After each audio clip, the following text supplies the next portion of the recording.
Shalom, remnant. Let's talk about something people are asking us every day. Why do some people say Yahweh, others say Jehovah, and others say Yahuwah? Let's trace the evidence, and I mean real evidence, so you'll know the truth for yourself. In the ancient Hebrew scriptures, our Creator's name was written with 4 letters only: Yod, He, Waw, He. That's why many English Bibles write it as YHWH. But here's what most people don't realize. Ancient Hebrew had no written vowels.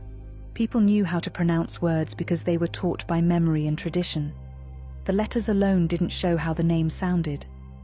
After the Babylonian exile, Jewish teachers became very careful. They stopped speaking the name aloud because they feared breaking the command, "Thou shalt not take the name of Yahuwah thy Elohim in vain." Exodus 27. So instead they started saying Adonai, which means Lord, or Elohim, meaning God. Then around 500 to 900 CE, Jewish scribes called the Masoretes invented a system of dots and dashes called nikud to show vowels. This was meant to help preserve the Hebrew language. But there's a twist. When it came to the name YHWH, the scribes did not add the true vowels. Instead, they put the vowels for Adonai, or sometimes Elohim, under the letters. Why? To remind people to read the substitute words instead of speaking the true name aloud. This practice is documented in Jewish writings like the Mishnah Berakot 9:5, which says, "One should not pronounce the tetragrammaton as it is written."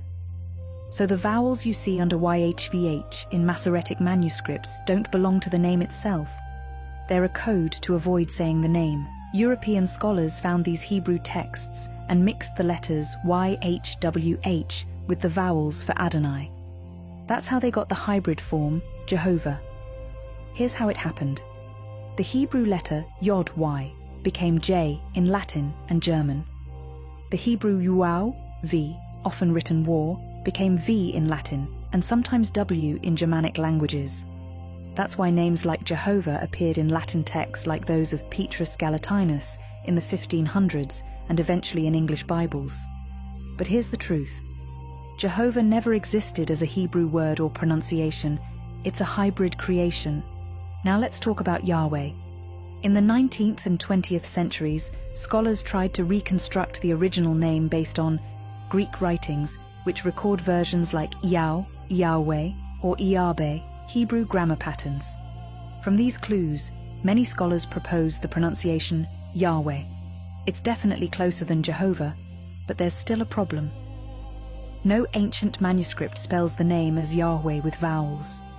The ending way is debated because many Hebrew names preserve Yahu, not Yahweh. Let's look at those names for evidence. Names like Yahuda, Yahvidh, meaning praise Yahu, Yahut Sadak, Yavtsdk, Yahu is righteous, Yahunatan, Yahvntien, Yahu has given. These names preserve the sound Yahu perfectly. This evidence is why many researchers, like Gerard Gertou and Keith Johnson, argue the name was closer to Yahuwah. Writing it as Yahuwah does 2 things. It preserves the letters YHUH. It restores the sound found in Hebrew names tied to his covenant people. The name Yahuwah means he who exists, or the eternal one, connecting back to Exodus 3:15, where Yahuwah says, "This is my name forever, and this is my memorial unto all generations." Let's summarize. YHWH is the ancient consonants. Jehovah is a man-made hybrid mixing the letters YHWH with the vowels of Adonai. Yahweh is a scholarly guess based on Greek writings, but still debated. Yahuwah restores both the spelling and the sound based on Hebrew names and ancient clues. And remember, the variations exist because the name was hidden for centuries. Yet prophecy said, "For from the rising of the sun even unto the going down of the same, my name shall be great among the nations." Malachi 1:11. The remnant is awakening, and Yahuwah's true name is being remembered once more. Like, follow and share for more truth.